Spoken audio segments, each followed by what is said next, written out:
Government జాబ్ని ఈరోజు కంప్లీట్గా వదిలేసుకొని ఈరోజు వెస్టేజ్లో పనిచేస్తా ఉన్నా.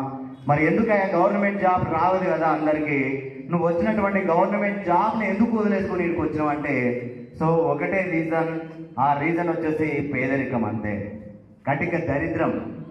సో చిన్నప్పటి నుంచి బాగా పేదరికం చూడడం వల్ల ఇలాంటి లైఫ్ ఉండొద్దన్న ఆలోచనతోనే, సో ఏదో చెయ్యాలి ఆ ఆలోచనతోనే చిన్నప్పటి నుంచే కొంచెం చదువులలో కొంచెం బాగా చదివేది.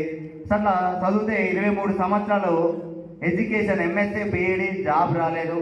మళ్ళీ 4 సంవత్సరాలు ఉస్మానియా క్యాంపస్లో చాలా సీరియస్ అవుతే దాదాపు 17 సంవత్సరాలకు లక్ష వచ్చేటువంటి అవకాశం గవర్నమెంట్ జాబ్లో ఉంది. మరి 17 సంవత్సరాలకు లక్ష వచ్చినటువంటి గవర్నమెంట్ జాబ్లో పనిచేయాలా? 17 నెలలకే లక్ష వచ్చినటువంటి వెస్టేజ్లో పనిచేయాలా? ఎక్కడ పనిచేయాలి? నేను ఎక్కడా?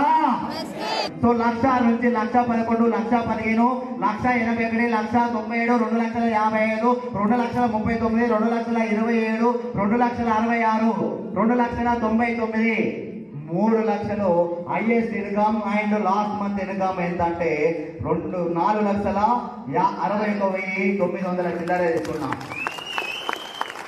ఎంత సార్?